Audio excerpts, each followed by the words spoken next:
A'udzubillahi minasyaitonirrajim. Bismillahirrahmanirrahim. Rabbi a'udzubika min hamazati syayatin wa a'udzubika rabbi ayahdurun. Rabbi shrah li sadri wa yassir li amri wahlul 'uqdatam min lisani yafqahu qauli.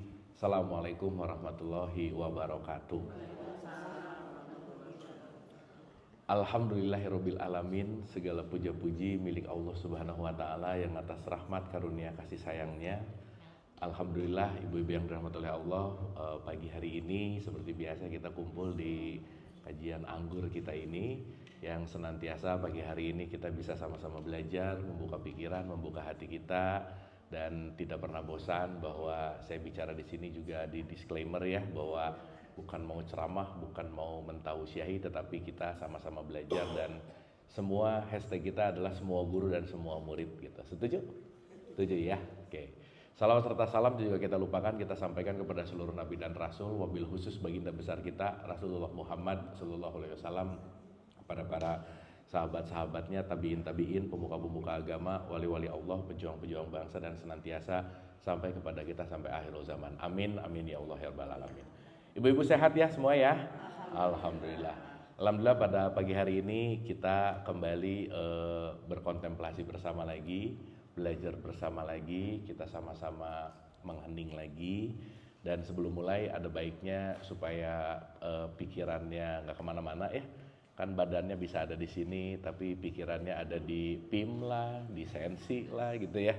Mikirin masak lah apa gitu ya. Jadi kita hening dulu sejenak, santai, rileks, hadir utuh di sini saat ini. Kita hening al-hadiniyah, al-fatihah.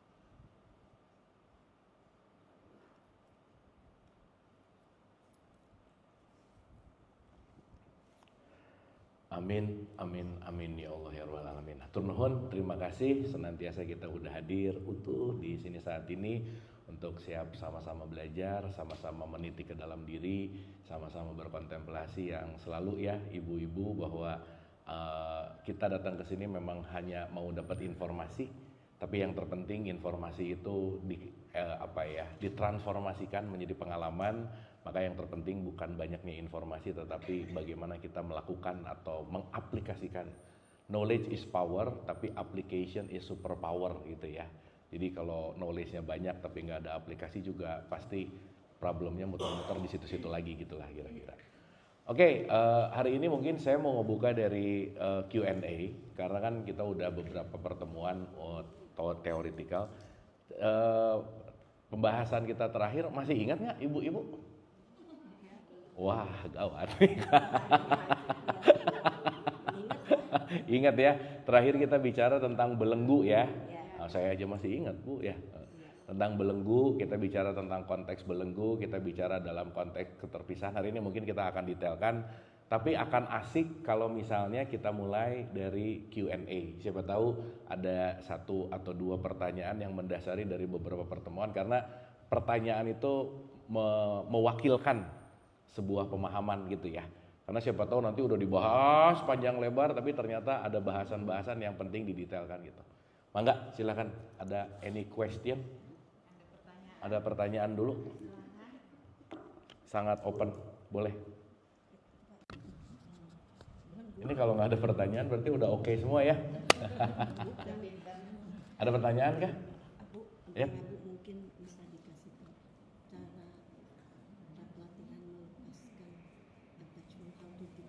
How to detach? Ya. Oh, oke. Kelihatannya gampang. Oh, iya, oke. How to detach ya? Oke, itu satu. Silakan. Ada lagi? Ada tuh, Mbak Wika. Oh, siapa lagi? Ada pertanyaan, Ririn, Mbak Ayu. Gak ada ya? Wah, hebat. Belum panas. Oh iya. Oh, belum panas. Ada pertanyaan Oh, oke. Silakan. Ya, boleh. Cuma mau tanya, ada di doa di antara sujud itu kan ada Robi Firly, terjemahannya kan ampunilah aku, sama Wafuani yang maafkanlah aku. Bedanya apa ya Kang? Oh, oke. Oke. Ada lagi? Bayana. Ya, Ibu. Nah itu di belakang. Enggak, pakai mic aja, Bu. Pakai mic aja. Nggak usah malu-malu. Ya. Saya waktu 2 hari yang lalu saya ketemu beberapa orang ya, terus saya dibilang, kamu tahu nggak kalau ini kebetulan orangnya berdua, kamu tahu nggak kalau Nabi Muhammad itu tidak menulis dan tidak dan bisa membaca. Saya jadi bingung gitu kan, karena kan selama ini yang saya tahu ini gitu, yang mohon penjelasannya. Oke. Wah, ini keren sih pertanyaannya. Sip ya. Nah, untuk melepaskan kemelekatan kita perlu keumian. Itu jawabannya, Bu. Nah, ini jawabannya di situ. Nanti kita bahas ya. Oke. Dan kenapa ada ampunan dan permohonan maaf? Ketika minta ampun kita tahu salahnya, ketika permohonan maaf kita berusaha untuk tidak melakukan kesalahan yang sama gitu, Bu. Kita bisa minta ampun kalau tahu salahnya dulu nggak? Kan sekarang gini, ya Allah ampuni semua dosa-dosaku. Yang mana nggak tahu gitu, ya. Berarti harus tahu dulu nggak kesalahannya apa? Ya, seseorang yang bisa memperbaiki adalah orang yang tahu salahnya gitu. Gitu kira-kira, Bu, bahasa gampangnya. Nah, jadi yang paling pertama adalah kita knowing atau mengetahui dulu apa kesalahannya apa gitu. Oke. Saya mau relatekan dari beberapa apa yang udah kita bahas ya, kalau gitu ya. Oke. Ibu-ibu pernah dengar kata-kata Nabi Muhammad, Nabi yang umi nggak? Pernah nggak? Ya. Oke. Sekarang pertanyaannya, ini sangat terkenal bahwa umi itu diartikan secara bahasa pasar tidak bisa membaca. Padahal di usia Nabi Muhammad mendapatkan wahyu, dia udah dagang kemana-mana gitu kira-kira. Ya. Sekarang pertanyaannya, kata umi ini luas. Umi itu bisa berarti induk, bisa. Umi itu bisa berarti asli, bisa. Ataupun umi itu bisa diartikan baca, tidak membaca juga secara pasar oke gitu. Tetapi saya akan mengaitkan ini dalam beberapa perspektif supaya kita benar-benar memahami konteks umi itu apa gitu. Ya, contoh, saya kasih contoh. Kalau kita berbicara dalam konteks apapun, Bu, bahasa Quran tuh bahasa apa sih? Diam-diam gini ini. Quran, bahasa Quran bahasa apa? Hah? Ini dengar dulu pertanyaannya. Quran itu, Quran, bahasanya bahasa apa? Yang bahasa Arab itu Quran atau mushaf Al-Quran? Hah? Mushaf. Quran sama mushaf Quran beda nggak? Nah, ini belum sarapan tuh gini nih, gini. Nih.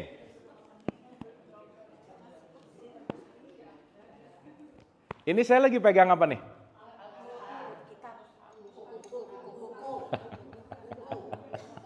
Ya, ibu kan nggak tahu ini mau isinya komik apa, nggak tahu ya. Yang penting tahu saya lagi megang apa, buku aja udah. Di depannya ada tulisan Al-Quran. Berarti ini apa? Buku Quran. Jadi Quran bukan?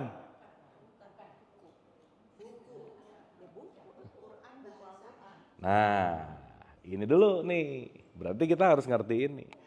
Ibu-ibu kalau baca Quran ini, membaca tulisannya, membaca hurufnya, atau membaca maknanya yang mana? Udah rata-rata yang mana yang dibaca? Udah gitu aja, udah. Udahlah, yang pengalaman aja udah nggak usah, seharusnya nggak usah, udah. Berarti ketika membacakan huruf Arabnya, ada kemungkinan ngerti nggak? Enggak. Tapi hatam diulang-ulang nggak? Iya. Tapi bisa paham nggak? Jadi kebanyakan kita ini hatam tapi enggak paham. Sip ya. Nah sekarang saya tanya. Zalikal kitabu la raiba fi hudalil mutakin. Tidak ada keraguan pada kitab. Itu. Sekarang orang mengartikan kitab itu berbicara masalah buku. Sekarang saya tanya, ketika kitab ini berbicara masalah buku, inti dari kitab ini apa sih? Ibu-ibu baca Quran, intinya apa?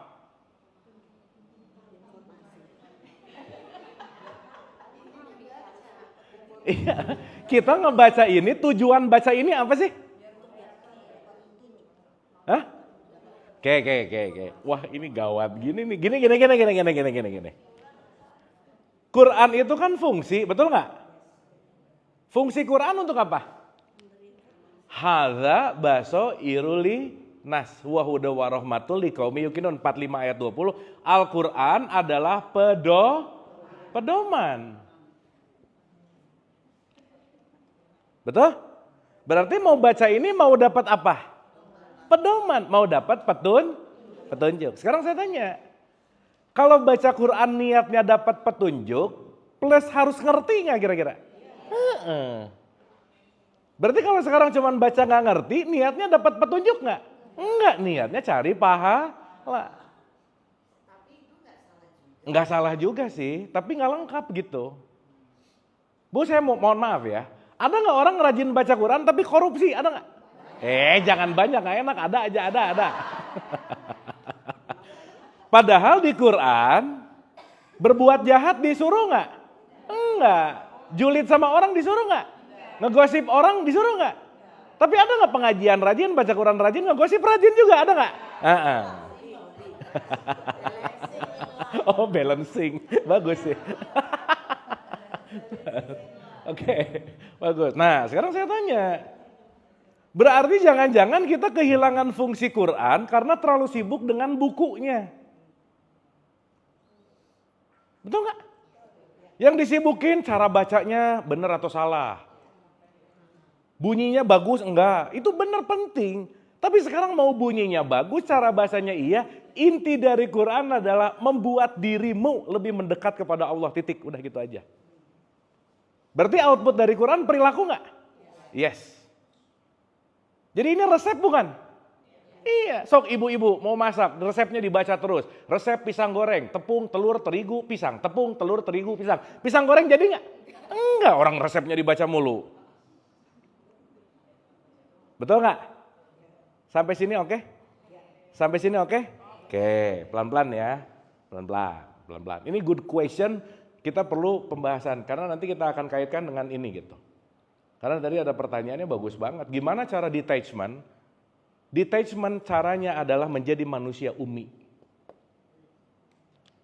Karena kalau belum umi, kita nggak bisa detachment. Dan umi itu bukan urusan nggak bisa baca, bukan. Nanti ngerti abis ini. Oke.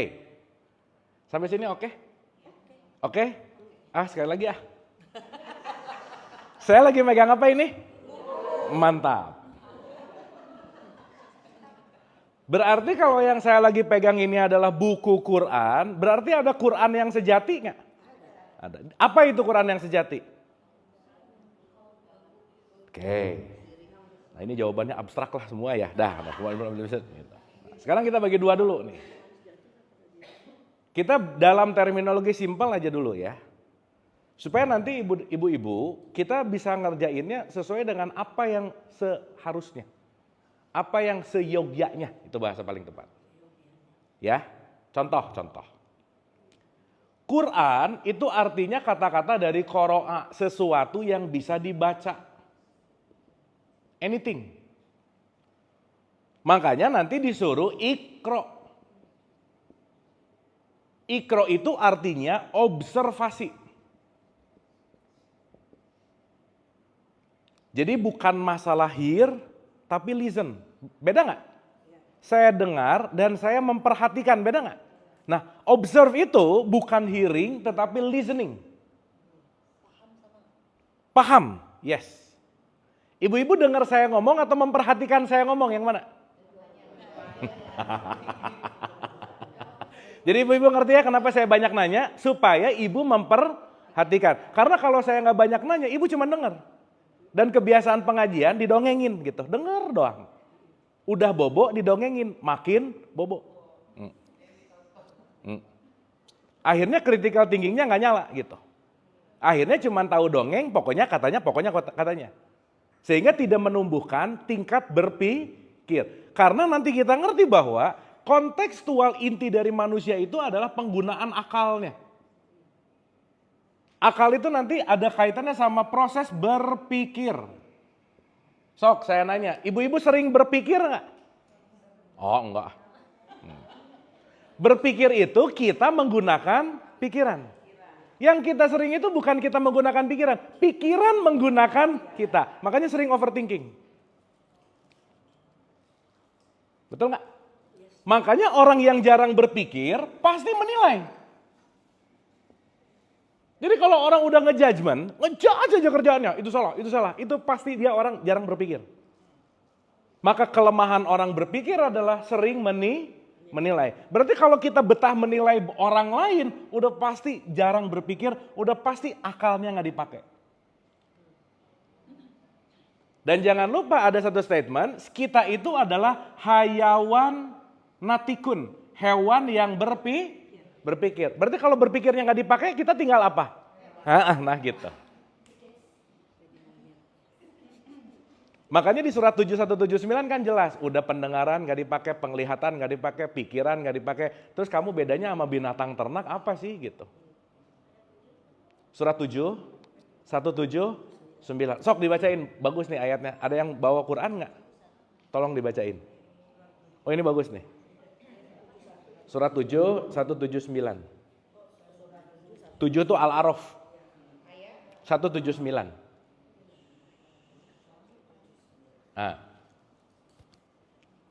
Boleh dibacain?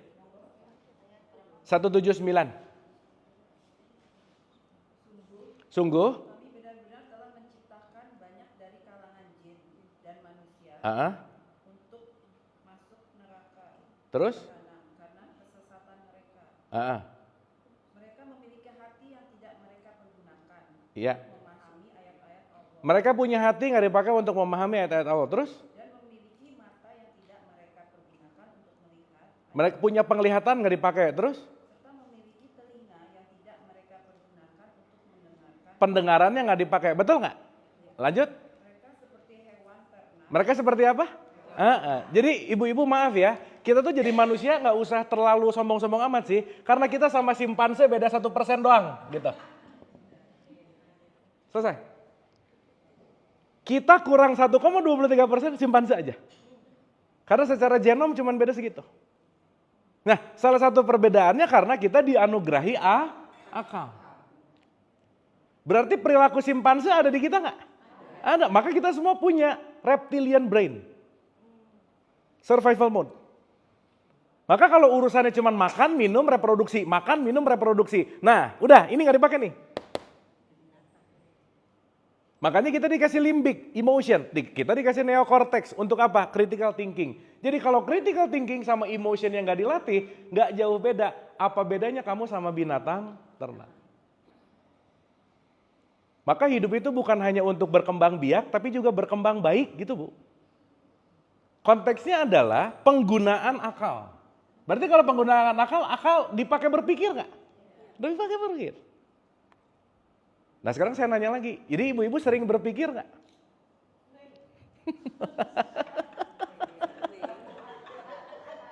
Jawaban yang paling sederhana gini, lebih banyak ngomong dulu baru mikir atau mikir dulu baru ngomong? Nah udah berarti jarang mikir, udah gitu aja. Buktinya ngomong dulu baru mikir. Ya, sip ya. Makanya taklim-taklim gini tuh penting untuk kita istirahat sejam, 1 jam setengah, 2 jam. Untuk apa? Untuk nggak menjudge, untuk kita merenung. Itu penting banget. Untuk refreshment akal gitu. Anyway, nah punten ya ini jadi rada panjang tapi kita jadiin topik hari ini karena menarik banget. Karena relate dan ini pas sama apa yang akan kita bahas gitu. Ya. Kalau akal sama hati, seberapa jauh? Apa Bu? Akal dengan hati. Ya, gini. Akal itu fungsi dari otak lah katakanlah. Hati itu reseptor dari konteks yang namanya kolbu. Jadi gini. Gampangannya gini. Ini perlu panjang, tapi saya gampangin gini aja. Quran, bahasanya ya, turun ke otak atau turun ke hati?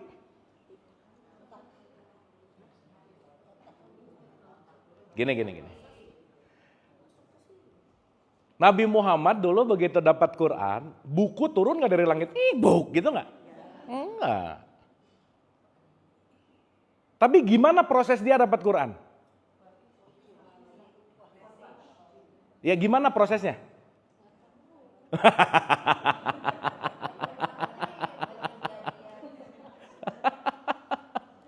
Oke. Sekarang saya tanya, kita renungkan dulu nih. Yang namanya otak, itu dia bisa bekerja kalau ada data. Betul nggak? Kalau nggak ada datanya dia bisa bekerja nggak? Nggak bisa. Jadi otak itu konteksnya pikiran, pikir aja ya, pikir. Itu konteksnya adalah dia bekerja kalau ada data. Maka kalau hidup kebanyakan pakai pikiran, pasti muter-muter hidupnya di situ lagi gitu. Stuck pasti. Nah sekarang yang unlimited, yang konteksnya terbuka, kalau kita ngomongin pewahyuan, ini kita kira-kira berbicara kepada yang terbatas atau tidak terbatas? Enggak terbatas. Nah, sekarang pertanyaannya. Ibu-ibu, Quran itu ada di luar diri kita atau di dalam diri kita? Hah? Oke. Berarti kalau mau nyari Quran, keluar diri atau ke dalam diri? Sip. Berarti pertanyaannya kalau kita bicara bahwa setiap kita itu udah ada percikan ruhnya Tuhan. Di dalam percikan ruhnya Tuhan itu ada juga petunjuknya. Berarti setiap kita punya manual book nggak? Iya dong. TV kalau beli baru dibungkus nggak? Dibungkus. Dikasih manual book. Manual booknya di dalam bungkus, di luar bungkus. Masa TV aja di dalam bungkusnya, kita manusia manual booknya di luar bungkusnya. Kan aneh. Betul nggak? Oke. Ya.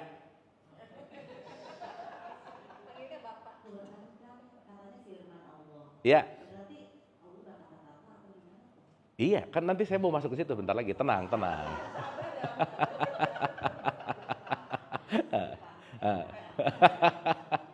Oke. Tapi sampai sini oke dulu ya. Tapi maksud saya di tahapan ini ibu-ibu perlu bedain dulu mana mushaf, mana Quran itu dulu aja. Kalau mushaf itu tulisan yang bentuknya udah buku. Kalau Quran itu tidak terbatas. Iya. Jadi yang tertulis ini terbatas nggak? Nih, saya kasih contoh dulu. Jadi Quran itu ada yang tertulis, tersurat, ada yang yang tertulis itu 0,1%. Yang tersirat itu 99,9%. Berarti banyakan yang tertulis, banyakan yang nggak tertulis. Berarti sekarang kalau di Quran di surat 31 ayat 27 bilang, seandainya kalimatku itu ditulis dalam tinta yang tintanya sebanyak lautan, dan penanya adalah pohon-pohon yang ada, dan ditambah 7 lagi lautan, tidak akan habis tulisan kalimatku. Berarti Quran terbatas atau nggak terbatas? Pertanyaan saya, ini buku harus pakai lautan tinta nggak nulisnya? Enggak. Surat 31, Luqman ayat 27. Dan jika semua adalah lautan itu menjadi tinta dan pohon menjadi pena, maka ditambah lagi 7 lautan gak akan habis kalimatku. Begitu gak kira-kira? Yes. Berarti Bu maaf ya, ngomongin Quran itu melampaui buku gak? Iya. Karena Nabi Muhammad gak pernah dapat buku. Sampai sini oke? Jadi maaf ya, orang yang hatam 30 juz, hafal 30 juz, gak usah emes-emes banget, orang cuma tahu 0,1% kok. Betul gak? Karena yang 99,9 gak ada di sini. Ini hanya bagian dari. Makanya disebut mushaf Quran. Nabi Muhammad menerima Quran, menerima mushaf Quran. Sekarang saya tanya, Nabi Muhammad pernah ngelihat buku Quran nggak? Nggak pernah. Orang ada 50 tahun setelah Nabi Muhammad wafat. Maka buku ini tidak direvisi sama Nabi Muhammad langsung loh. Ada nggak tulisan revised by Muhammad SAW, tanda tangan? Kayak skripsi. Nggak ada. Sampai sini oke? Make sense nggak? Make sense nggak? Berarti kan Nabi Muhammad pernah tahu ini nggak? Sok saya tanya. Wahyu yang pertama diturunkan apa? Surat satunya Quran apa? Surat satunya Quran apa? Satu ayat satu, surat satu, surat pertama apa? Al-Baqarah mah 2 tuh, Al-Fatihah. Ibu-ibu jadi bingung gini sih ya.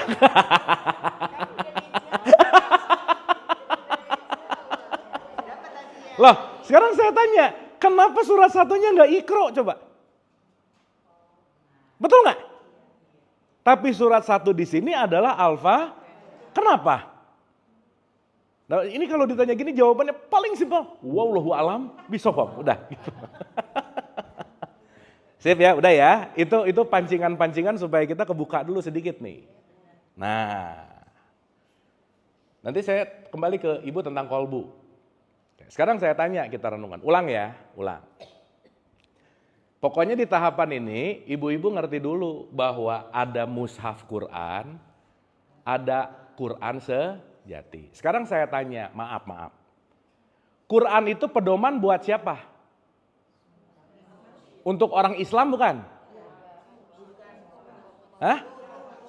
Oke, sok dibuka dulu. Surat 45 ayat 20. Ini kita acak-acak dulu dikit ya. 45 ayat 20.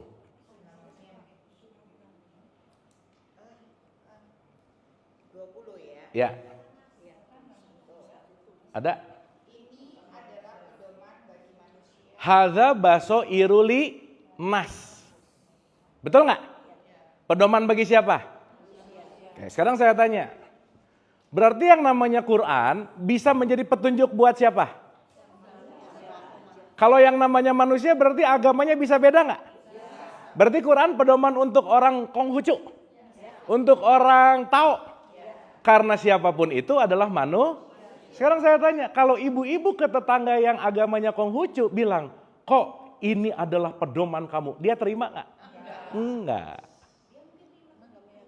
Nah, karena udah mindsetnya bahwa ini adalah untuk orang Islam. Dapat nggak nih? Berarti Quran buat siapa sebenarnya? Even ini buku sebenarnya buat siapa? Manusia. Berarti buku ini berlaku untuk siapapun nggak? Saya tanya, orang Islam buku pedomannya apa? Injil pedoman orang Islam bukan? Nah, ragu-ragu nih. So, kalau gitu kita balik lagi ke pelajaran TK. Rukun iman, nomor 1 iman kepada siapa? 1 dulu, Allah dulu atuh ya. Yang kedua malaikat, parara, dan beriman kepada Quran atau kitab-kitab? Ayo, gimana? Betul nggak? Terus teman saya ngelihat saya buka Injil, dia nanya, Bu udah pindah agama? Kok pindah agama sih? Aneh dong. Makanya di Al-Baqarah awal, orang yang beriman kepada semua kitab. Sip nggak? Maaf ya, ini orang yang kira-kira pikirannya nggak kebuka susah nerima ini Bu. Susah close minded, nggak bisa pokoknya. Kenapa? Udah terstruktur dalam konteks yang namanya paradigma bahwa Quran pedoman bagi orang Islam. Kenapa dari anak TK SD udah ada pelajaran kitab suci umat Islam, A Injil, B Quran, C Tripitaka. Kita jawab Injil, Quran dibenerin sama gurunya. Betul nggak? Iya. Betul. Padahal dari kecil ditipu nggak? Nah waktu kecil nggak tahu. Nah udah gede makin nggak tahu sih biasanya.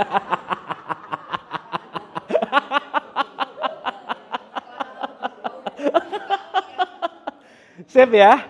Sampai sini oke? Ya.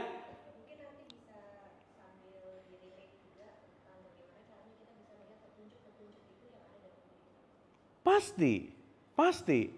Bu, saya to the point aja jawaban ini ya. Ibu kalau mau ngelihat banyak petunjuk di dalam dirinya, 1 syaratnya. Ibu banyak berbuat baik, udah gitu aja. Selesai. Karena hanya orang yang banyak berbuat baik yang akan banyak mendapatkan hikmah. Jadi ibu sekarang baca mushaf, hatam diulang-ulang, tapi ibu pelit. Gak mau nolong orang, susah memaafkan, gak akan dapat petunjuk. Kenapa? Karena hikmah hanya akan diberikan kepada orang-orang yang berbuat baik. Means hikmah itu bukan pada kata-katanya, tetapi pada aksi. Dan kita mendapatkan reaksi gitu. Sampai sini oke? Bu maaf ya, ada orang di pedalaman gak pernah dapat buku ini, gak pernah tahu buku kitab apapun, dia potensi dapat petunjuk gak? Iya. Gimana cara dapat petunjuknya? Orang gak ada percetakan di situ. Betul gak? Nah sekarang saya tanya, berarti the real Quran ada di mana? Itu maksudnya. Sampai sini oke? Oke? Ulang sekali lagi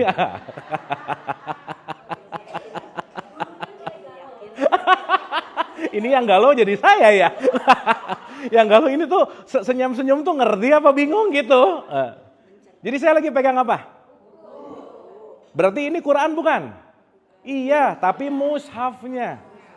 Dan ini dibukukan oleh Utsman 50 tahun setelah Nabi Muhammad nggak ada. Oke? Sampai sini oke? Oke, nah sekarang saya tanya. Ibu mau baca Quran, mau dapat pahala, mau dapat petunjuk? Nah udah, karena tujuannya adalah petunjuk. Nah sekarang saya tanya, petunjuk itu ada di luar diri kita atau di dalam diri kita?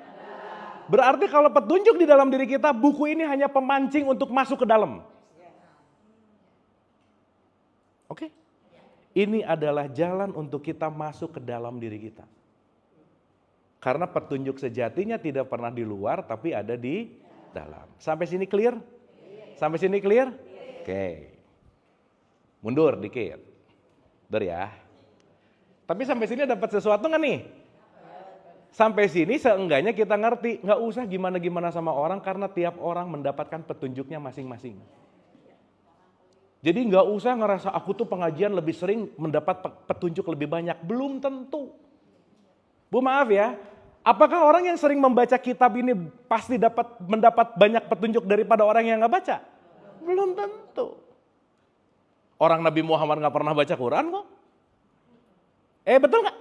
Nabi Muhammad baca ini gak? Tapi dapat petunjuk gak? Nah nanti kita bahas. Oke sampai sini? Oke sampai sini? Paham ya? Berarti di tahapan ini ada dua. Ada Quran dan ada mushaf Quran. Ibu harus ngelepasin dulu bahwa Quran itu buku. Lepasin dulu.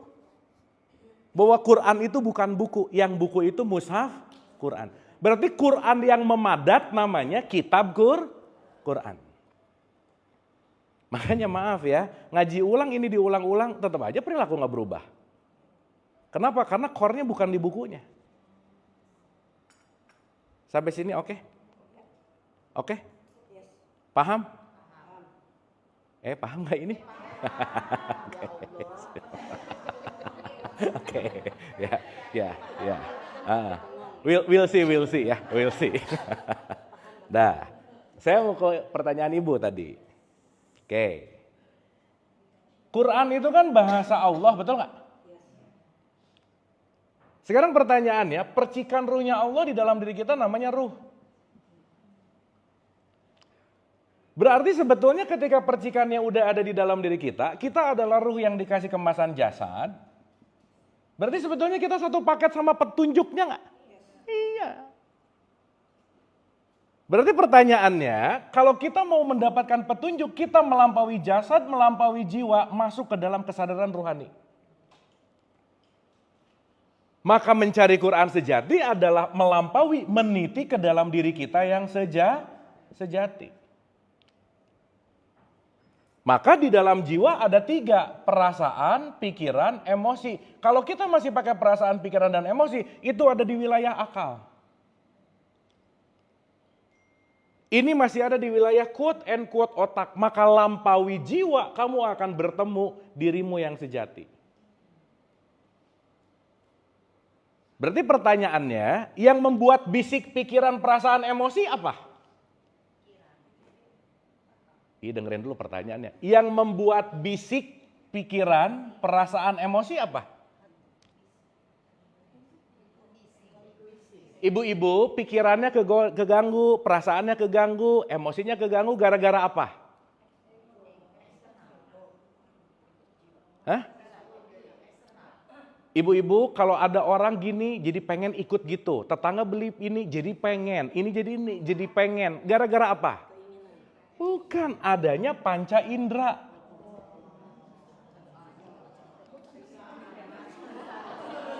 Iya bener gak sih? Ibu kalau nggak ngelihat pengen nggak? Enggak. Kalau nggak denger pengen nggak? Enggak. Berarti yang buat bisik pikiran, perasaan, emosi apa? Panca indera. Nah, ini kalau orang-orang pikirannya berat-berat gini emang susah sih ya. Berat gitu mikirnya tuh. Pasti ribet gitu mikirnya tuh nggak simpel gitu. Apa ya? Simplified. Nah sekarang saya tanya, maaf ya, kalau kita merawat panca indera kita, pikiran aman nggak? Sok ibu jangan lihat sosial media seminggu aja, lebih tenang hidupnya.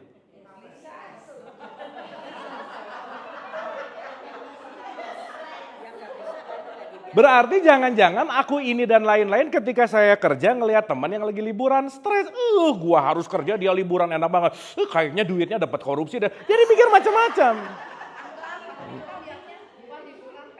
Nah gitu. Sip ya. Sekomplek yang belum haji cuman saya. Haji kenapa? Yang lain udah gak enak. Ya udah hajinya gara-gara ditekan oleh sosial gitu. Bisa begitu gak? Berarti kita bisa jadi victim dari sosial gak? Iya. Sementara jangan-jangan kita sih ibu-ibu aja ya, saya gak ikutan ya. Ibu-ibu semua nih, jangan-jangan pengen mengimpress orang lain, melakukan sesuatu yang kita nggak nyaman tapi untuk dinilai sama orang lain, sementara orang lain juga nggak peduli amat gitu. Betul nggak? Artinya kita playing victim.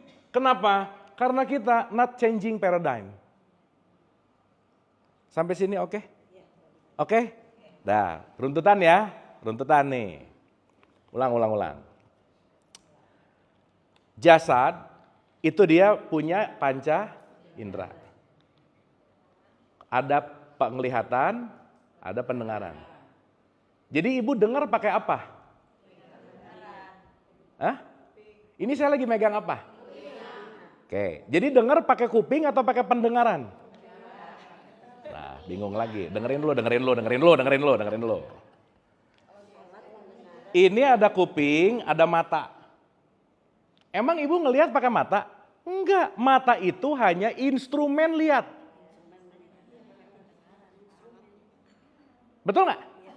Kuping itu hanya instrumen dengar. Sok, ada nggak orang yang diomongin nggak mau dengar? Ada nggak? Tapi punya kuping. Ya itu namanya suami biasanya ya.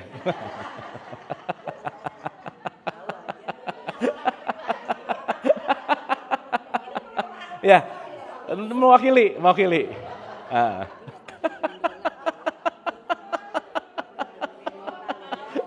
Ibu tahu nggak ada cerita gini?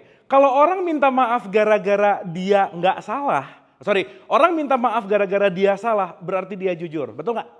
Iya. Kalau orang minta maaf gara-gara dia nggak salah, even nggak salah, ya udah deh konteksnya, artinya gini deh. Kalau dia nggak salah, dia minta maaf, berarti dia jujur, betul nggak? Oke. Ya udah deh, saya minta maaf karena saya salah, berarti dia oke. Tapi dia minta maaf gara-gara dia nggak salah, itu namanya suami, udah gitu aja. Biar damai. Meskipun nggak salah minta maaf aja deh gitu ya.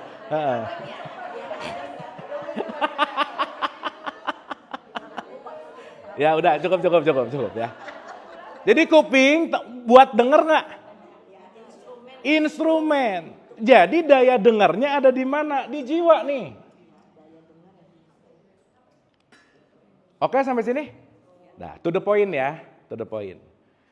Ibu-ibu, kalau pikiran, perasaan, emosi sibuk, ibu-ibu nggak akan dapat sinyal ruhani. Nggak mungkin. Berarti kalau pikirannya overthinking, perasaannya loncat, ibu-ibu jangan lupa pikiran, perasaan, emosi ini kayak tamu. Berarti pikiran kita bukan. Perasaan kita bukan. Berarti pikiran, perasaan, emosi subjek atau objek? Subjek atau objek? Alat bukan? Alat. Karena kalau nggak ada sang hidup, nggak ada sang kesadaran, ini nggak berfungsi. Sampai sini oke? Paham dulu sampai sini? Supaya gampang ya, supaya nggak terlalu abstrak. Ruh itu apa sih? Sang kesadaran. Sang kesadaran yang selalu menyadari pengalaman. Karena dalam setiap pengalaman ada yang hadir untuk menyaksikan pengalaman kita. Betul nggak? Contoh. Yang dari awal sampai detik ini nggak pernah berubah, kesadarannya atau pengalamannya? Hah? Gini. Yang nggak pernah berubah kesadarannya atau pikirannya? Pikiran ibu waktu TK sama sekarang beda nggak? Waktu SMP sama sekarang beda nggak? Waktu 5 tahun sama sekarang beda nggak? Tapi yang menyaksikan pikiran dari lahir sampai sekarang sama. Perasaan tadi pagi sama sekarang beda nggak? Tapi yang menyaksikan perasaan sama. Emosi kemarin sama hari ini sama nggak? Tapi yang menyaksikan emosi sama. Berarti kita ini pikiran kita bukan?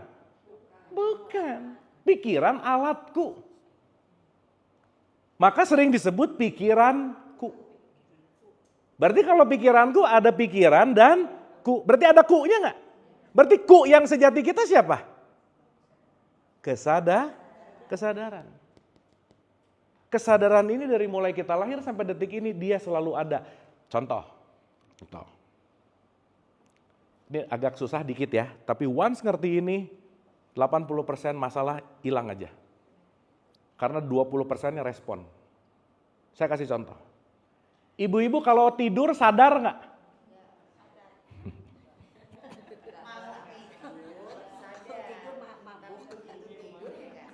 Oh gitu. Tapi kalau mimpi ingat?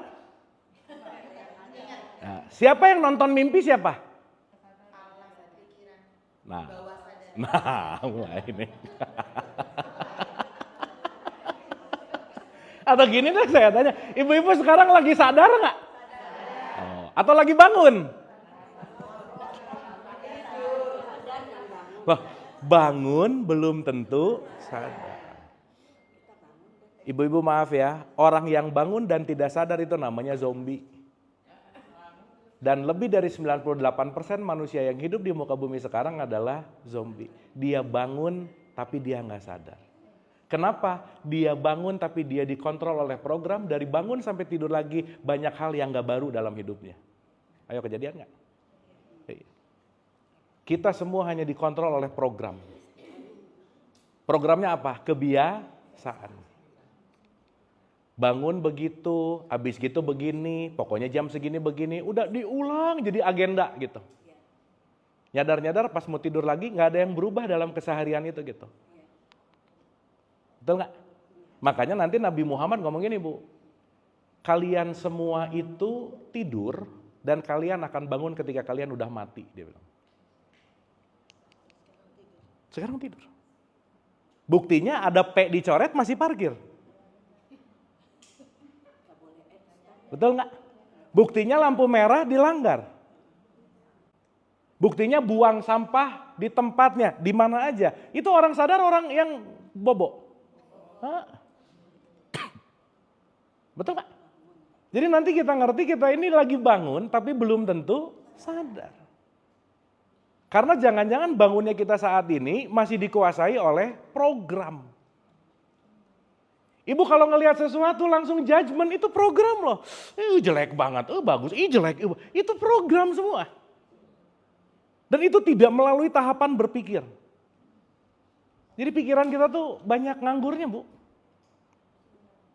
Yang capek itu program. Makanya ketika kita mau berubah, programnya tetap sama. Ibu punya planning gimana pun gak akan berubah hidupnya. Senin hidup baru, mau nge-gym, udah nanti Senin depan aja lah gitu. Nanti Senin depan lagi gitu. Karena kenapa? Kita sudah dikuasai oleh program. Kerangkeng. Dan program itu menguat setelah usia 40 tahun. Jadi after 40 tahun itu programnya kuat banget. Makanya kalau sekarang ada orang ngomong, aku tuh memang didesain kayaknya jadi orang pelit deh. Enggak, pelit itu dibiasain. Aku tuh emang pemarah, enggak, tiap hari latihan marah. Sampai sini oke? Sip ya? Dapat ya? Ulang.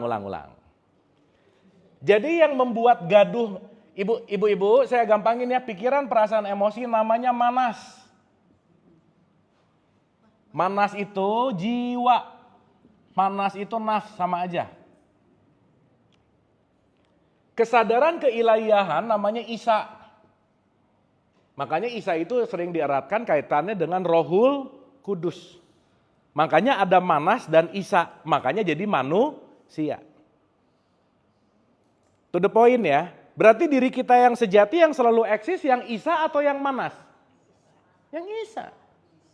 Maka di ayat kursi ngomong, dia tidak ngantuk, dia nggak bobo, dia terus menerus mengurus makhluknya. Siapa dia? Ya Allah, oke tahulah. Ini lagi concernnya ngomongin ini nih. Karena kesadaran nggak pernah bobo. Kalau mau lebih praktikal lagi, yang terus menerus mengurus makhluknya, nggak tidur, nggak capek, nggak lelah. Siapa dia?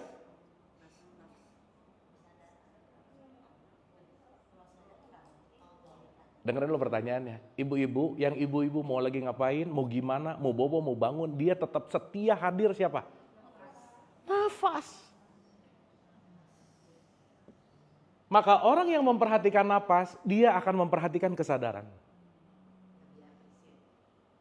Ibu-ibu mau secantik-cantik gimana, nggak ada napas, ibu dikafanin tetap aja gitu.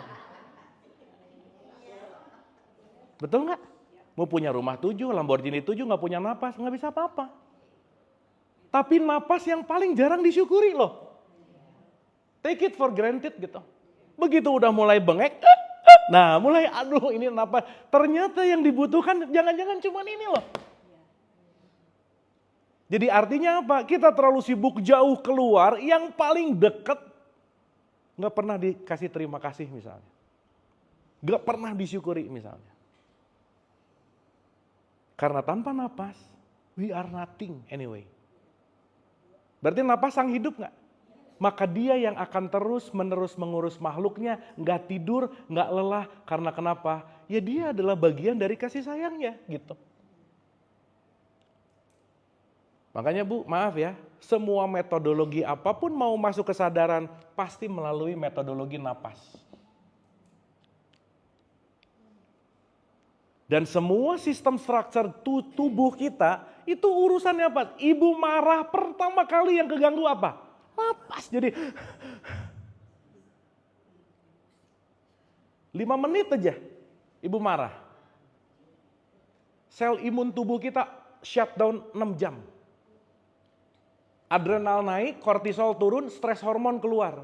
Jadi semua apapun yang dilakukan nomor 1 impactnya bukan ke orang lain gitu. Ke diri sendiri. Tapi ini kita lupa gitu. Dan kita lupa untuk self love, untuk mencintai diri. Jangan-jangan tiap hari kita ngasih kotor terus nih gitu. Berita jelek, bikin deg-degan, marah, kotorin lagi gitu.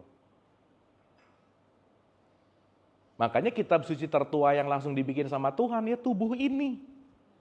Ikro, baca gitu. Untuk apa? Untuk dilampaui. Karena begitu kau sudah melampaui jasad menuju manas dan melampaui manas, kamu akan ketemu Quran sejati di situ. Karena Quran sejati nggak pernah ada di buku, nggak pernah ada di luar, tapi di dalam dirimu. Maka guru sejati selalu ada di sini. Dan external world itu hanyalah jembatan untuk kita masuk ke sini. Karena at some point kita perlu cermin untuk ngelihat wajah. Kalau nggak ada cermin kita nggak ngelihat wajah. Jadi yang di luar adalah jalan untuk meniti ke dalam. Makanya ibu-ibu jangan percaya-percaya amat omongan saya. Udah saya ulang-ulang ini. Betul, ibu mau healing keluar sibuk selfie terus, sibuk gini. Di depan pantai indah tapi overthinking mikirin masalah 5 tahun yang lalu. Nggak happy juga. Betul nggak? Berarti kalau gitu bukan letak geografisnya, bukan tempatnya, tetapi berbicara kesadaran. Bu, Allah dekat apa jauh? Dekat apa jauh? Dekat atau dekat banget? Berarti kalau dekat banget ada jarak nggak? Ada.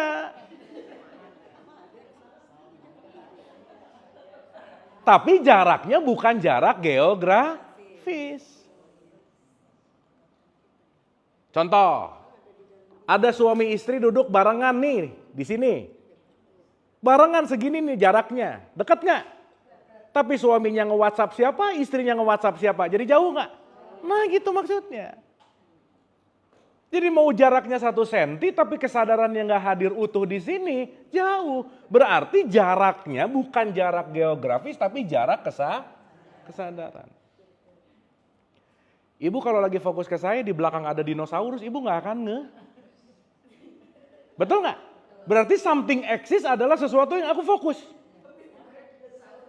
Ya misal. Aduh ibu mending gak ngerti misal sih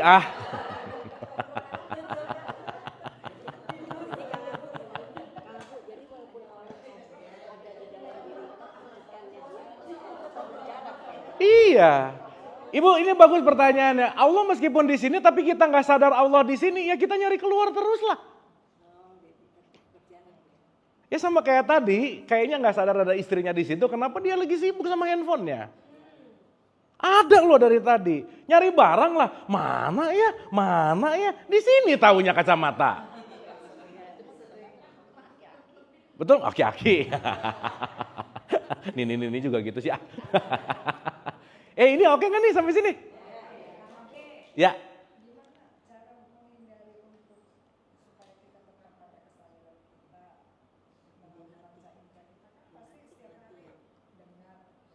Yes, gimana caranya kan? Caranya sederhana Bu, latihan. Latihan untuk tetap sadar. Gitu. 10 minutes ibu bakal ngerti. Kata latihan saya 10 menit lagi ngerti. Ibu sampai sini oke nggak? Oke? Ulangi ya. Saya lagi megang apa nih? Mushaf. Ya. Berarti the real Qur'annya ada di mana? Di sini. Sip. Maka berarti mushaf ini hanyalah gerbang untuk kita buka untuk masuk ke dalam. Jadi pertanyaannya, apakah orang kalau baca ini pasti ngerti Quran? Belum tentu. Jadi kita nggak usah ngejudge, aku tuh udah hatam berkali-kali. Iya, tapi belum tentu paham. Oke? Jadi semua orang punya kesempatan akses ke Quran sejati nggak? Yes, di situ adilnya Allah. Syaratnya lampaui jasad, lampaui manas, baru kamu dapat ke situ. Apa maksud lampaui? Ketika kita masuk ke dimensi kesadaran, maka kita akan mendapatkan petunjuk. Nah, sekarang kita bikin make sense nih. Maaf. Nabi Muhammad dapat wahyu di pasar atau di Gua Hiro? Kenapa begitu? Karena di Gua Hiro tidak banyak mengganggu panca indera. Kalau di pasar yang nawar, yang ini, ina, itu, sibuk nggak? Sibuk. Berarti Nabi Muhammad menjauh sedikit nggak dari pasar? Itulah namanya uzlah. Ibu sekarang dari kegiatan harian meluangkan waktu 2 jam datang ke sini. Ini kita lagi uzlah nggak? Berarti ini rumah ini bisa kita sebut Gua Hiro nggak? Nah gitu. Tapi nggak usah cerita-cerita, diam aja udah bisa. Jangan bilang, oh gitu. Terus ngomong, aku barusan dari Gua Hiro. Wah, udah. Karena kan itu namanya perumpamaan. Ketika kamu meniatkan untuk menonaktifkan panca indera, menenangkan pikiran, perasaan, emosi, kamu akan menonaktifkan manasmu dan kamu akan masuk ke jalur yang namanya ruhani. Sok, ibu mau dapat ide ketika lagi overthinking atau lagi tenang? Kalau ibu lagi overthinking gak akan dapat ide baru. Betul nggak? Sip nggak? Berarti pertanyaan saya, kalau kita mau menembus Quran yang sejati, which is ini yang disebut namanya kolbu, harus menenangkan dulu keinginan nggak? Karena otak ini nanti kaitannya sama ego. Bu, bahagia itu mendapatkan bukan? Ibu kalau dapat sesuatu bahagia nggak? Bukan bahagia, senang namanya. Karena bahagia bukan waktu dapat, tapi bahagia ketika ibu melepaskan. Itu namanya happiness. Once ibu dapat, that's called pleasure. Tapi happiness bukan masalah saya dapat, tetapi saya melepaskan. Maka kalau saya mau mendapatkan apapun konteks diri kita masuk ke wilayah rohani, berarti harus dalam keadaan oke nggak tubuhnya? Minimal yang keluar dopamin, oksitosin, serotonin, endorfin. 4 ini bisa dikeluarin kalau kita ngapain? Berbuat baik. Jadi berbuat baik bisa membuat manas kita tenang nggak? Maka berbuat baik manasnya tenang, ada kesempatan masuk ke rohani gitu. Ibu ya kalau belum berbuat baik terus ngaji, mampet pasti. Contoh 58:12, sok dibaca. 58:12.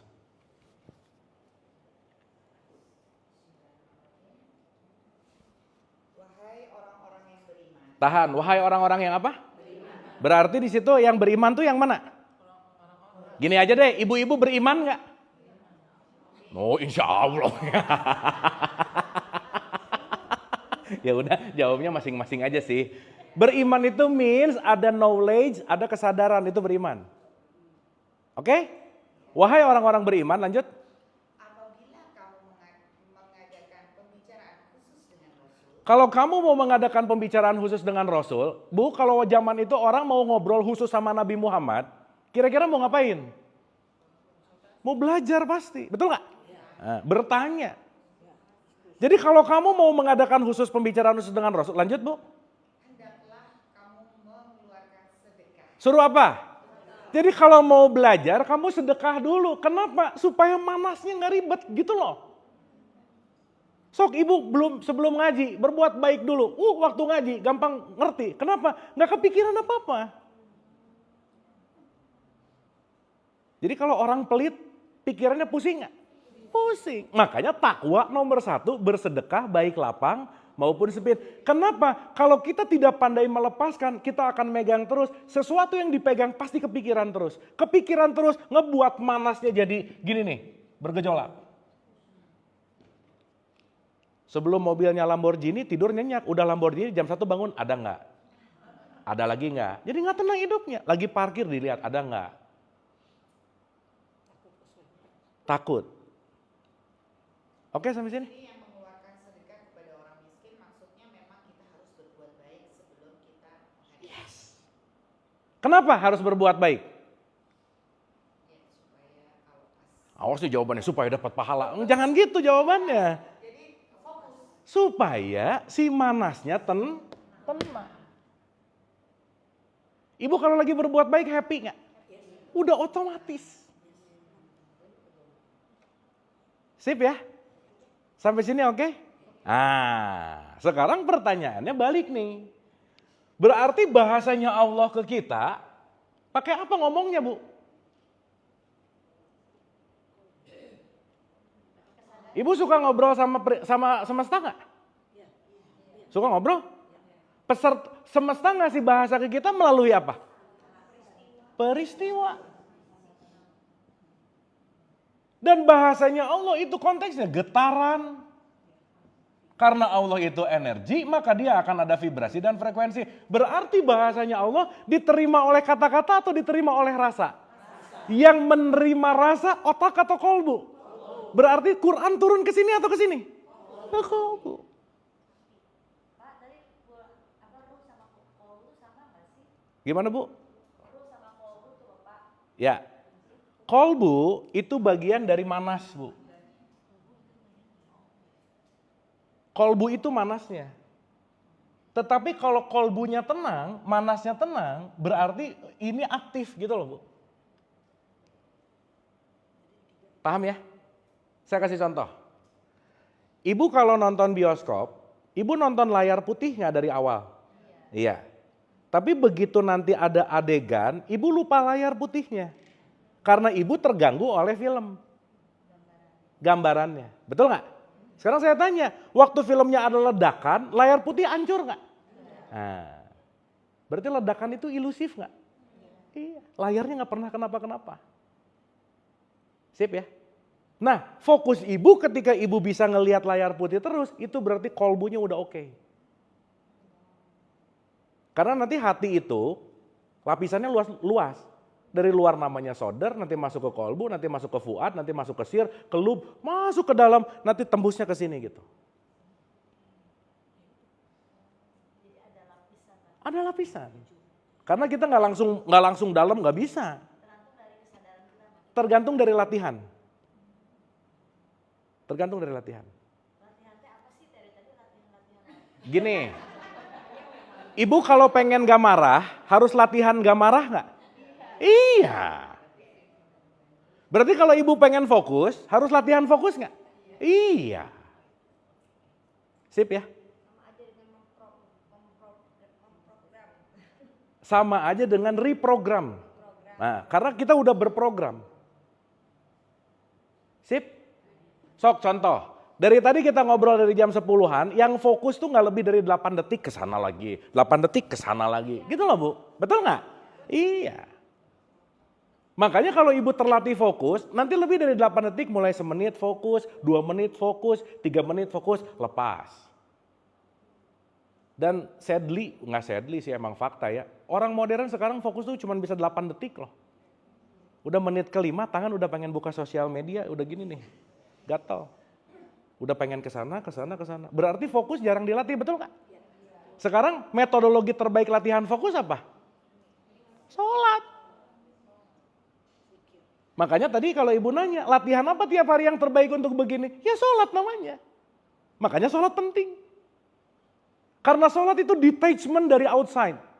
Untuk masuk ke dalam. Makanya diulang-ulang 5 kali. Makanya inti dari sholat apa?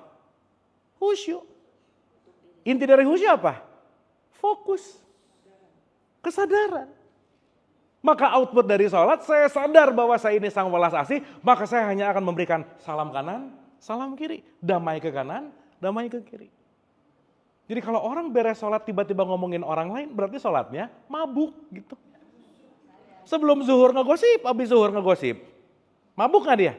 Berarti dia cuman olahraga, tidak mengolah rasa. Jadi gak ada bedanya antara sholat sama senam gitu. Ini orang lagi sholat lagi senam ya gitu. Ya.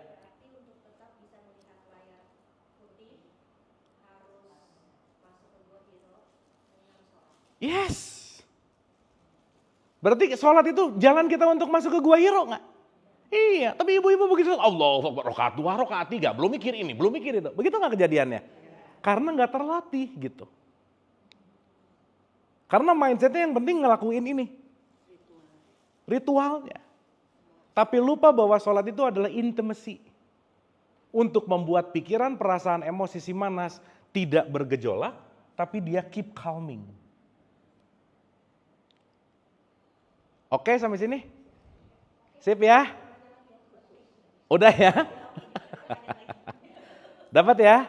Oke Bu ya? Berarti pertanyaannya, maaf ya, Nabi Muhammad nerima kata-kata enggak? Enggak. Terus beliau nerima apa? Gelombang.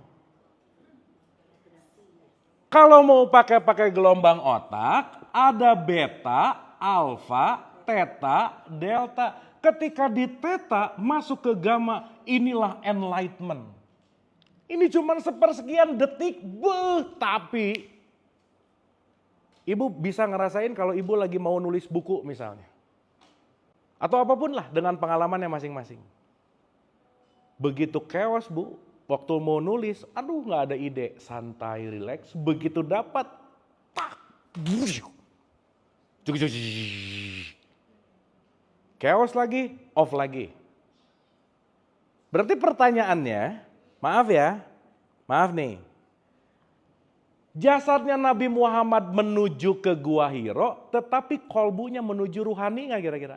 Iya. Berarti pertanyaannya, Nabi Muhammad mendapatkan Quran melalui tulisan enggak? Berarti melalui apa? Rasa. Makanya Nabi Muhammad bilang, istafti kolbak.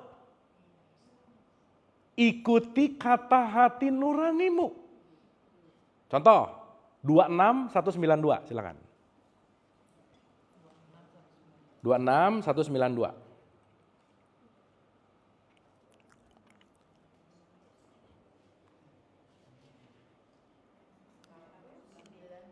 Dua enam 192. 26. Dan sesungguhnya Ya. Al-Quran ini benar-benar diturunkan oleh Tuhan semesta alam. Jadi Quran turun dari siapa? Tadi bahasanya apa? Gelombang. Oke, lanjut Bu. 193 ya? Ya. Dia dibawa turun oleh Ar-Ruh Al-Amin. Dia dibawa turun oleh siapa? Ar-Ruh Al-Amin. Nanti sering Ar-Ruh Al-Amin ini sering disebut Jibril. Ibu pernah dengar kata Jibril nggak? Apa sih Jibril? Malaikat. Iya maksudnya malaikat Jibril itu apa sih? Sekarang saya tanya, malaikat itu sistem, Jibril itu dari kata Jabarul yang menjelaskan. Berarti Jibril itu apa? Intelligent, intelek. Jadi bukan makhluk dong Bang, malaikat itu bukan ya Pak? Ya makhluk lah Bu. Nah itu yang tadi intelijen itu gimana? Kan segala sesuatu bentuk yang di luar Allah namanya makhluk. Amuba makhluk bukan Bu? Iya dong. Tapi bentuknya namanya sistem. Contoh ya. Soalnya itu ada intelijen kan nggak ada bentuknya kan? Iya memang bukan nggak ada bentuknya. Gimana dong, berasa? Sistem. Saya mau ngejelasin ke ibu gula manis. Gimana cara saya ngejelasin? Nggak bisa, ibu harus ngerasain gulanya. Sip ya. Berarti lidah punya kecerdasan untuk merasakan manis nggak? Tapi ibu nggak akan bisa ngejelasin rasa manis kalau belum nyobain. Oke? Makanya urusan ini urusan pengalaman. Iya, alam yang menjadi pengalaman. Karena jadi sudah mengalami. Jadi kita mengalam gitu. Contoh. Jibril itu dari kata-kata dasarnya Jabarul. Jabarul itu artinya menjabarkan. Menjelaskan. Berarti kalau gitu, Jibril ini fungsi atau simbol? Fungsi atau simbol? Fungsi. Simbolnya bisa siapa aja nggak? Iya. Ibu lagi nggak tahu apa-apa, tiba-tiba ibu masuk seminar. Si orang di seminar, si pembicaranya ngasih tahu sesuatu. Oh ini berarti si pembicara berfungsi sebagai Jabarul nggak? Yes. Ya nggak usah dicerita-ceritain juga sih. Kan kalau bahasa pasar jadi nggak enak gitu Bu. Loh semua kita Jabarul nggak? Makanya ibu-ibu jangan pernah ngerendahin siapapun karena dia mungkin Jabarulnya yang datang ke kita. Padahal dia mau ngasih pesan ke kita. Karena setiap kita tukang pos bukan? Iya. Bisa berfungsi sebagai Jabarul itu enggak? Iya. Dan maaf ya, Jabarul itu biasanya di tempat atau di orang yang kita nggak suka, Bu. Iya. Makanya penting untuk diterima. Nanti Jabarul itu kaitannya sama Khidir. Pernah dengar Nabi Khidir nggak? Oh itu seru tuh kita bahas itu nanti. Sampai sini oke? Ya. Banget, Khidir malah.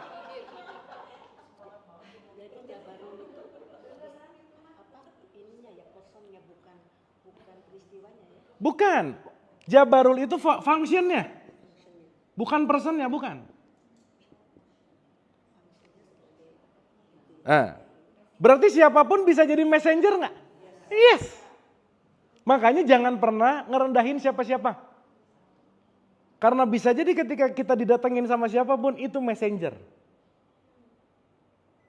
Nah nanti messenger punya grading sih. Makanya nanti konteksnya namanya Jabarul. Sip sampai sini? Emang kita belum pernah bahas Jibril ya? Oh ya. Kita udah berapa lama ngaji sih? Udah. Dulu ya. Bukan belum, lupa. Nah gitu. Lanjut Bu ayatnya. Pas nggak masuk.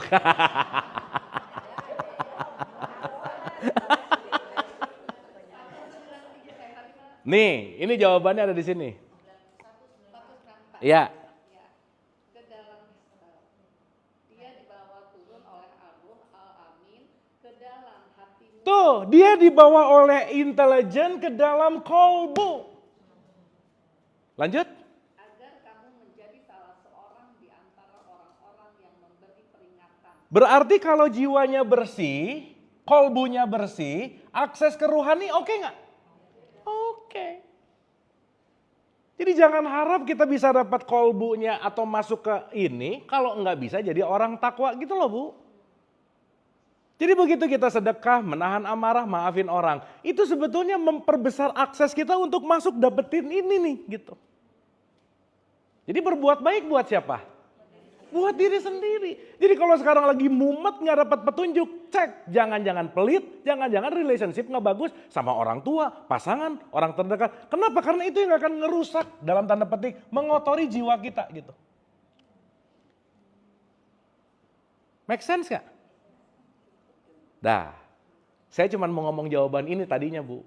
Dah, ini konklusi jawaban saya. Berarti pertanyaannya ketika Nabi Muhammad ke Gua Hiro, dia turn off activation panca inderanya dan dia membersihkan jiwanya, dia terakses ke dimensi rohani nggak? Turun gelombang. Dia mengobservasi. Oke? Sekarang saya tanya, berarti itu dapat rasa nggak? Rosok nggak? Yes. Berarti Nabi Muhammad tidak mendapatkan petunjuk dari buku. Ketika Nabi Muhammad dikatakan, Nabi Muhammad tidak mendapat petunjuk dari buku, tapi dianggap nggak bisa baca. Dapat nggak? Jadi Nabi yang umi bukan Nabi yang nggak bisa baca, bukan. Sesuatu yang tidak perlu mendapatkan tulisan apapun untuk ngerti wahyunya Allah. Dia mendapatkan direct path namanya. Kalau mungkin ibu sering dengar kata-kata sekarang ada ilmu namanya laduni, pernah dengar nggak? Ada tasri'i, ada macam-macam lah. Berarti Nabi Muhammad bukan nggak bisa baca, tapi dia nggak perlu bacaan untuk dapat wahyu, gitu kira-kira. Kenapa dia nggak perlu bacaan Bu? Kenapa dia nggak perlu bacaan? Karena udah punya akses langsung. Udah punya aksesnya, tap masuk gitu.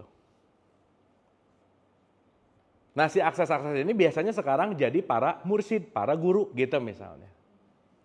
Misal. Tapi secara esensi ini semua ada di dalam diri kita nggak? Ada. Berarti at least ketika Nabi Muhammad mendapatkan ini disebut mendapatkan hikmah. Dan syarat mendapatkan hikmah apa tadi? Berbuat.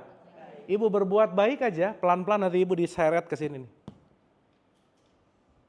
Bu maaf ya, ini ibu-ibu yang hadir nih, puluhan orang di sini, ratusan orang di sini, ribuan lah lebay nanggung ya. Kenapa bisa datang ke sini? Karena semesta lagi membalas kebaikan ibu-ibu untuk mendapatkan ilmu ini hari ini. Sayanya mah nggak penting Bu, ini mah hukum semesta. Ketika ibu berbuat baik, diberikan hikmah. Ketika kita berbuat baik, nanti diterusin ke jalan orang, dapat knowledge ini, dapat knowledge. Ibu sekarang cuman lagi jatuh tempo dari apa yang ibu senang tanam. Ini buahnya. Buahnya bentuknya hikmah. Karena kalau ibu nggak berbuat baik, maaf ya, quote and quote ya susah dapat ini. Dan nanti ini kaitannya sama frekuensi. Kalau nggak sefrekuensi, nggak akan kesini juga gitu. Dan kita semua adalah selalu selaras dengan frekuensi yang selayaknya seharusnya. Sip ya? Sampai sini oke? Clear ya? Berarti tadi ke pertanyaan ibu, gimana cara untuk kita tetap ada dalam kesadaran, tetap menjaga jiwa kita untuk stabil? Latihan hariannya apa? Jangan pelit, kontrol amarah, banyak maafin, latihan lagi. Udah gitu aja. Karena kita menjaga jiwa kita stabil, begitu jiwa kita stabil, kita bisa masuk ke sini. Sekarang kan boro-boro jiwanya stabil, pikiran yang mengganggu kok, betul nggak Bu? Overthinking. Perasaan, emosi, bahkan nggak bisa bedain mana perasaan, mana ku. Mana pikiran, mana ku, nggak tahu. Jadi kita hidup dalam ilusi panas gitu. Kan problem hidup kita itu cuma ada dua Bu. Apa yang aku inginkan nggak kejadian, apa yang kejadian nggak aku inginkan, betul nggak? Selesai. Berarti setiap saat tuh kita harus dalam konteks sadar terus gitu ya. Ada apa, ada signal apa, terus kita harus tangkap itu, terus kita menyadari itu supaya kita gelombangnya bagus kan tadi. Itulah namanya takwa Bu. Takwa itu artinya eling lan waspodo. Selalu eling, selalu observe. Eling, observe. Eling, observe. Gitu loh Bu. Berarti kesadaran itu juga bisa meningkat, bisa turun ya? Yang meningkat turun bukan kesadarannya. Kolbu. Karena kolbu juga artinya berbolak balik. Itu bukan sih yang kaitannya sama siapa tuh Pak? Yang ada frekuensi-frekuensi itu siapa? Ada amarah, ada lawama. Iya. Makanya dalam tradisi Sufism, si jiwa ini dibagi 7 level. Level paling rendah namanya amarah. Ini paling bahaya nih. Kenapa? Kalau amar itu pokoknya hidupnya harus gitu loh Bu. Maka ibu-ibu hidup jangan banyak harus lah, udah. Harusnya ya, gak ada harus dalam hidup. Gak ada harus dan gak ada ideal. Makanya kalau dalam perintah ada disebut fil amr, pernah dengar gak? Jadi amr atau amarah itu pokoknya harus. Nah udah itu di situ tuh. Ini bahaya. Naik satu level namanya lawamah. Amarah itu di surat 12 ayat 53, lawamah itu di surat 75 ayat 2 misalnya. Nah kalau udah melalui lawamah itu udah mulai agak kita menyadari, baru naik ke mulhamah namanya. Kalau udah mulhamah, state paling aman di nomor 4, mutmainah. Makanya di 89 ayat 27, ya ayuhan nafsul mutmainah. Kenapa? Kalau jiwamu udah tenang, kamu bisa masuk ke wilayah ruhani gitu. Terus kalau kita lagi drop ke bawah, caranya naikin gimana? Nah, kalau kita lagi drop ke bawah, caranya naikin gimana? Nomor 1, terima apa adanya. Acceptance. Karena kebanyakan orang ketika di bawah, gak mau gitu. Denial. Jadi kalau kita bicara, karena kebanyakan orang ketika di bawah, gak mau gitu. Denial. Jadi kalau kita bicara tentang perasaan tidak didesain untuk ditolak, tapi perasaan didesain untuk diterima. Apapun. Karena kalau udah diterima, at least kita naik ke satu level ke sini. Maka orang yang di level amarahnya banyak, apa yang terjadi? Dia menolak realitas. Sekarang tinggal dicek dalam keseharian berapa persen realitas yang diterima, berapa persen realitas yang... Kenapa Bu? Kan berbolak-balik juga. Dan kan gak ada harus Bu. Nah, Ibu hilangin arusnya gitu. Gak bisa, habis ngaji harusnya kita mutmainah. Jadi pulang dari sini ngerasa udah dapat ilmu, ada yang nyebelin. Nggak marah. Padahal marah. Ibu kalau marah aja nggak apa-apa, tapi sadar. Ibu kalau benci aja nggak apa-apa, tapi sadar. Ingat ya, no wrong feeling, tidak pernah ada perasaan yang salah. Yang nggak sadar itu begitu ibu melakukan, tapi ibu nggak mengontrol diri melakukannya. Contoh. Ya, contoh. Contoh ya. Ibu kalau udah mulai ngejudge orang, ngelihat bajunya di atas kuning, bawahannya hijau, merah, udah langsung ini gila. Pelangi mau kemana? Ini jelek banget. Nah, udah. Suka nggak sadar nggak Bu kalau ngejudge? Iya. Nggak sadar. Kan judgement namanya juga. Kalau sadar ibu nggak akan ngejudge kan? Ibu cuman menyaksikan. Gitu. Berarti perlu ada jeda antara peristiwa dan keputusan, betul nggak? Iya. Udah paling gampang, pokoknya ibu ngomong dulu baru mikir atau mikir dulu baru ngomong, udah gitu aja. Begitu ada komen dikit, ada postingan pengen komen, nggak perlu dikomen juga nggak apa-apa sih sebenarnya. Betul nggak? Komen kita nggak harus kelihatan kok gitu, nggak penting-penting amat gitu. Ingat belenggu kemarin nomor 1, belenggu paling tinggi nomor 1 adalah ingin dihargai. Begitu ibu-ibu pengen dihargai, selesai aja. Iya aku nih nggak dihargai ya. Padahal kan kepenting-penting amat ya. Gitu. Jadi paling gampang Bu, belajar untuk merasa nggak penting gitu Bu. Udah biasa aja gitu. Karena kalau udah pengen dihargai nanti pengen diakui lagi. Selesai. Gitu Bu ya. Sampai sini oke? Clear ya? Dapat ya? Jadi how we detach, bagaimana kita detachment, latihan ini semua. Memang tadi ibu bilang gak mudah, memang gak mudah. Kalau mudah mah gak akan jadi manusia tuh Bu. Betul gak? Dan mudah atau enggak, kaitannya bukan mudah atau enggak sih. Urusannya cuma satu, mau enggak. Aku tuh gak bisa maafin, bukan gak bisa, gak mau aja kali gitu. Kenapa gak mau? Karena attachmentnya tinggi. Kenapa? Karena tubuh sudah mulai jadi master daripada mind kita. Kalau tubuh udah jadi master, udah Bu, selesai. Mau di sini berubahnya gimana? Makanya perlu repetisi gitu. Oke? Tubuh ini kan udah punya kebiasaan ya. Ini nggak dikontrol apa udah langsung buka. Sok ibu, cek. Udah apa yang sering dipencet langsung.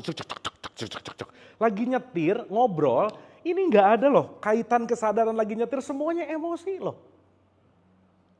Keputusan saya mau pulang itu pakai pikiran, tapi begitu masuk mobil udah nggak sadar, subconscious yang main. Udah, saya nggak mikir lagi, ini berapa senti ya, ini berapa, semuanya automatic. Betul nggak? Jadi waktu saya nyetir yang ngontrol siapa? Makanya distraksi, jadi celaka nggak? Iya.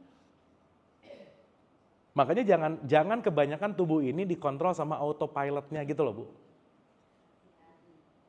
Ambil konektivitas kontrolnya gitu. Oke? Sip? Ih jadi diam-diam gini ini oke ya?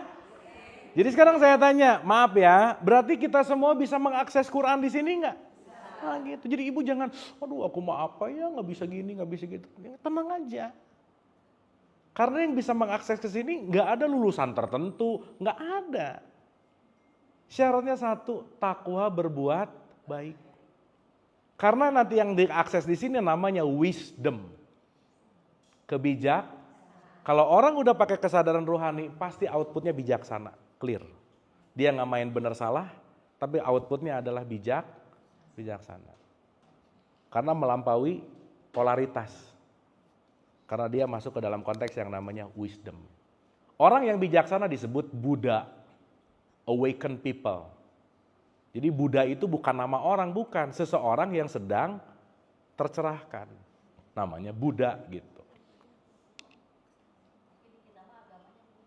Iya karena kita perlu nama agama, jadi namanya agamanya Buddha. Hindu itu kan the land of consciousness. Buddha itu kan adalah the man of awaken. Islam itu kan total surrender, bukan agama Bu. Ya, KTP-nya Islam tapi nggak berserah diri, ya nggak Islam namanya. Agamanya Islam gitu. Sip ya, ini mulai bau makanan asik ya, jadi udah mulai nggak konsen. Ya, dari wajah-wajahnya udah, aduh. Gitu. Ini yang nonton live nggak bisa ngerasain bau makanan Bu, ini goib buat mereka gitu. Cuman kita yang bisa di sini. Nah itulah pentingnya direct experience. Sadar, begitu bawa makanan lewat, saya mulai sadar udah konsentrasi nggak bagus gitu. Jadi waktunya udahan gitu maksudnya. Oke ya, gimana Bu? Takwa itu eling lan waspodo. Ya. Sip ya. Jadi Ibu kalau ada apa-apa, eling, awas pikiran jangan menghijack. Diam dulu. Begitu ada peristiwa, diam dulu. Nah, saya mau kasih rumus, Bu. Rumus. Nih. Biasakan mau ngapa-ngapain tanya dulu untuk apa. Nah, dah ini nih. Terutama kalau ibu ke mall. Mau belanja gitu. Untuk apa ya? Dah. Sekali tanya lagi, untuk apa ya? 2, 3 kali, untuk apa? Kalau udah 3, 4, 5 gate-nya ditanya, terus masih mau, it's okay. Saya kasih contoh ya.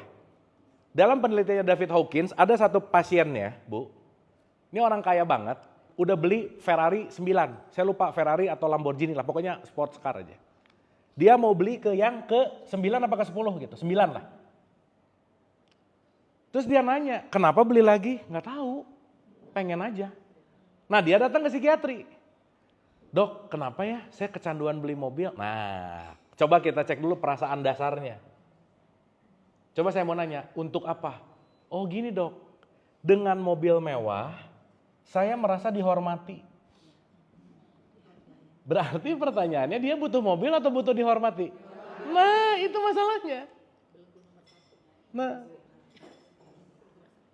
ditanya-tanya lebih dalam lagi. Iya ya, karena saya kalau dihormati saya merasa secure. Berarti dia insecure. Lebih dalam lagi Bu, begitu ditanya untuk apa diulang-ulang. 1, ternyata dia punya traumatik masa kecil, dibully, dimiskin-miskinin sama temennya.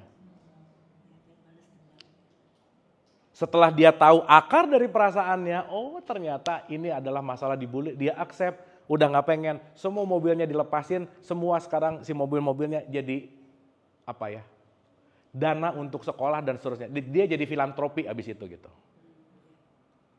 Dan kecanduannya ternyata datang dari mana? Dari sesuatu yang namanya perasaan dasar.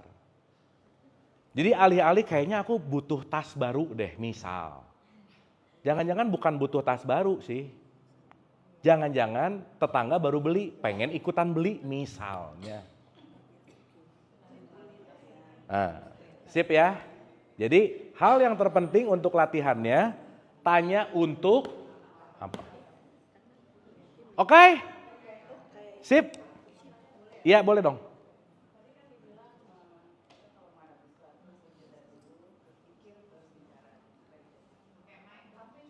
Boleh pakai mic Bu. Tadi kan dikatakan kalau kita mengalami sesuatu berjeda dulu, Ya. baru kita ngomong. Tapi pada prakteknya sama suami kok susah banget ya? Sama apa Bu? Suami? Iya. Gimana ya Cak? Iya. Gini Bu, caranya tetap latihan sih. Tapi ibu ngerti dulu bahwa suami adalah musuh besar dalam hidup, udah itu dulu aja. Iya. Jadi kalau ngelihat suami, oh ini musuh, tapi jangan diomongin Bu ya, jangan. Apalagi pas diomongin kata siapa, kata si Abu, wah jangan juga, bahaya. Tetapi sadari dulu bahwa guru spiritualitas terbaik dalam hidup itu pasti pasangan. Makanya dipasangin Bu. Oke, jadi guru yang terbaik kalau nggak pasangan, anak. Contoh. Ibu tahu kisahnya Adam nggak anaknya berantem? Iya, Habil-Kabil, betul nggak? Nuh berantem sama anaknya nggak? Sama istrinya? Ibrahim sama bapaknya? Sama anak? Enggak, anaknya mah enggak. Kan sama anaknya rukun kalau Ibrahim. Pokoknya semua nabi dan rasul urusannya sama orang terdekat, betul nggak? Jadi kalau ibu-ibu sekarang ngomong, aku tuh punya masalah keluarga. Lah elah dari Adam juga masalahnya itu gitu. Jadi jangan, udah aja gitu. Emang kalau pakai bahasa filsafat ya, perennial problem in life itu adalah orang terdekat, titik. Understanding Bu. Gini. Kenapa kita bisa marah? Karena kita nggak ngerti. Betul nggak? Kalau ngerti, pasti nggak marah. Jadi begitu ada sesuatu yang ke depan bukan emosi tapi understandingnya. Oh ya wajar lah. Maka kata kuncinya latihannya nomor 1 tanya untuk apa. Yang kedua turunkan ego. Yang ketiga maklumi orang lain. Selesai Bu. Ya. Bagaimana dengan pasangan yang kalau tadi dibilang musuh yang terberat kita adalah suami dan anak. Terus kita Ya, sama siapa? Suami kita yang sekarang. Dipasangkan sama siapa? Kita Allah, sama Allah. Ah, Ya kan? Kemudian cerai. ah. Terus problemnya kan kita dipasang-pasangkan. Bagaimana dengan yang kawin cerai 4 kali sampai 6 kali? Urusannya dia juga sih Bu sebenarnya. Ya maksudnya kurikulumnya dia. Berarti kan memang bisa dikatakan, apakah bisa dikatakan bahwa kita yang something wrong atau pasangan kita yang something wrong? Gini. Ibu-ibu sorry ya, mau ngomongin something wrong, tidak ada yang something wrong outside diri kita, nggak ada. Kata Taylor Swift juga, the problem is me, udah itu aja. Dan sorry ya, maaf ya, kesuksesan rumah tangga tidak ditentukan sama status sosialnya. Yang sekarang masih hubungan suami istri oke, belum tentu sakinah, belum tentu.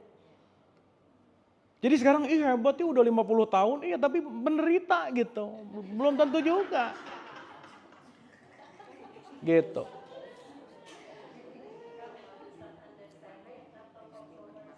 Gini, understanding is the key to anything, Bu. Karena kalau nggak ada understanding, nggak ada compromising. Betul nggak? Sekarang kalau nggak ngerti, gimana mau kompromi? Berarti kan sayanya harus ngerti dulu. Sing waras kan ngalah, contoh. Saya marah karena nggak ngerti. Pertanyaan, ini harus dilanjutin pertanyaannya. Kenapa saya nggak ngerti coba? Karena saya nggak belajar. Berarti semakin nyebelin suami, semakin ibu-ibu harus banyak belajar gitu aja udah. Karena dengan belajar meningkatkan pengertian. Nah, kalau udah pengertian di level puncak, muncullah namanya true love, Bu, unconditional love. Rumi bilang, love is a bridge to anything. Kalau udah ada love, baru compromising. Baru understanding gitu. Berarti kan kitanya penting untuk paham dulu, betul nggak Bu? Gitu. Makanya ibu-ibu jangan berharap orang lain berubah gitu, pasangan berubah, jangan. Ih kapan ya suami saya berubah, ih wasting time. Nah ketika kita merubah respon, everything changing. Dan saya selalu mengulang-ulang ibu-ibu maaf ya, kesuksesan rumah tangga tidak terletak pada status sosial, belum tentu. Jadi ibu-ibu jangan ngelihat orang yang cerai itu gagal, belum tentu juga. Belum tentu, karena permainannya masih ada kan. Bu, saya kasih analogi, sepak bola, kemarin Persib juara nih. Di menit ke-5, bobolan 2-0, udah kalah belum? Belum. Cerai 6 kali, masih hidup, udah kalah belum? Proses. Selesai. So that's why kita nggak bisa ngejudge. Kenapa Bu? Sometimes, maaf ya, divorce is a new hope. Somehow, bercerai itu bukan berhenti mencintai tetapi berhenti menyakiti, Bu. At some point. So that's why bukan masalah cerai atau enggak, bukan. Tapi mengambil pelajaran atau tidak. Jadi yang pertama kita nggak usah nyinyir sama yang cerai gagal, yang kita dalam kondisi oke secara status, oke belum tentu. Karena outputnya bukan masalah cerai nggak cerai, bukan. Outputnya adalah bertumbuh atau tidak gitu. Gitu Bu, sip ya. Kenapa? Iya, happiness itu keputusan loh Bu. Makanya ibu jangan nyimpen remote control happiness di orang lain, apalagi di pasangan gitu. Aku happy deh kalau kamu, ya happy pakai kategori, bukan happy namanya tuh. Betul nggak? Sip ya? At some point kalau nanti kita ngomongin frekuensi, once we change frekuensi, everything change. Dan kalau kita nggak ngerubah vibrasi, nggak akan ada yang berubah, pasti. Makanya peliharalah dirimu dan keluargamu. Di surat 66 ayat 6 kan dirimu dulu, betul nggak? Baru keluargamu gitu. Oke? Udah ibu ya, ini ikan asin nungguin nih ya. Iya ibu. 66 ayat 6. 66. At-Tahrim ayat 6. Sip ya. Udah gak konsen nih ya.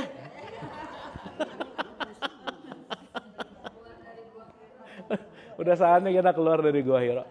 Oke ibu-ibu hatur nuhun, next pertemuan kita praktikal ya. Next pertemuan, ibu-ibu nanti pertemuan berikutnya, ini sama pertemuan kemarin tonton dulu minimal sekali. Supaya 30 menit kita bahas, tapi next restnya, sisanya, mending praktek. Ya, daripada saya sibuk ngejelasin gula, ibu nggak ngerti manis gitu. Nah, mending kita ngerasain gula barengan gitu maksudnya. Oke? Ya. Sip, yang kemarin kan udah dikirim kan? Sip, ibu-ibu oke ya? Kita hening dulu. Semoga bisa konsentrasi di antara wanginya ikan asin ya. Al-Hadiniyah, Al-Fatihah. Auzubillah. Iyyaka na'budu wa iyyaka nasta'in. Ihdinas siratal mustaqim.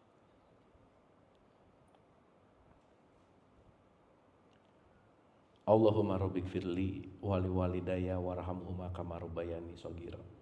Rabbana atina fid dunya hasanah wa fil akhirati hasanah wa qina adzabannar. Wa adkhilnal jannata ma'al abrar ya aziz ya ghafar ya rabbal alamin.